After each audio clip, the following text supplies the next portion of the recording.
హైదరాబాద్ సికింద్రాబాద్ లకు ట్యాంకు బండతో నేను సాంస్కృతిక వారధి కడితే, ఆ తర్వాత సైబరాబాద్ అనే కొత్త నగరాన్ని పుట్టించి తెలుగు నేలకు ఆధునిక ప్రపంచానికి సాంకేతిక వారధిని కట్టించిన వాడు చంద్రబాబు. లక్షల రూపాయల జీతం గురించి ఏమారైనా కలగన్నామా? దాన్ని సాధ్యం చేసింది నా తెలుగుదేశం ప్రభుత్వమే అని చెప్పడానికి నాకు గర్వకారణంగా ఉంది.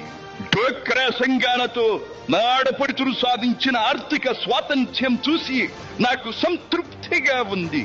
గోదావరిని కృష్ణమ్మతో కలిపేది ఎప్పుడో పోలవరం తెలుగు వారికి దేవుడిచ్చిన వరంగా రూపొందే శుభదినం ఎప్పుడో అని ఆనాడు నేను పలవరించాను. పట్టిసీమతో ఒకటి నెరవేరింది. పోలవరం పూర్తితో మరొకటి ఇంకా 2 ఏళ్లలో నెరవేరబోతోంది. రెక్కలు ముక్కలు చేసుకున్న డొక్క సగం నిండని పేద ప్రజానీకారికి ఇంత ఆదరవు కల్పించడానికే ఆనాడు కిలో 2 రూపాయల బియ్యం పథకం పెట్టాను.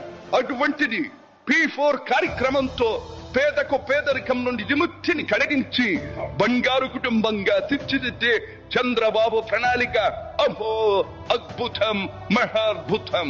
శాతవాహన సామ్రాజ్యానికి ఒకప్పటి రాజధాని నగరంగా బాసిల్లిన అమరావతి పేరిట నేడు నిర్మాణం జరుపుకుంటున్న ఆంధ్రుల రాజధాని నగరం దేవేంద్రుడు సైతం అసూయ పడేలా, మయూరి సైతం అప్పుల పడేలా రూపుదిద్దుకోవాలని మనసారా దీవిస్తున్నాను.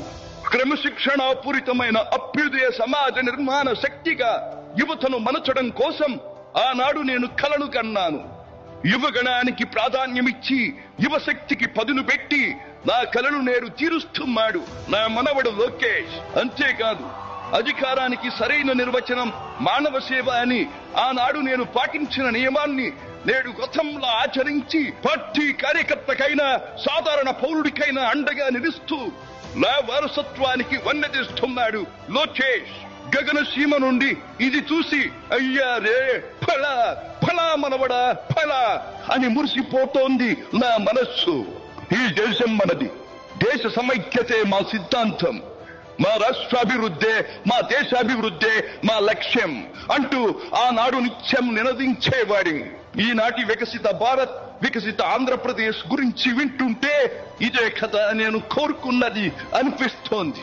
చివరిగా ఒక్క మాట, చెరుగు నేల నలు చెరుగులా పాడి పంటలతో పారిశ్రామిక వికాసంతో పరవశించాలని, తెలుగులాట ప్రతి ఇంట నిత్య వసంతాలు చెందాలని, ప్రజల కోసం అంకిత భావంతో ప్రభుత్వం చేస్తున్న కృషి ఫలితం కావాలని ఆకాంక్షిస్తున్నాను. సెలవు. సర్వే జన సుఖినో భవంతు.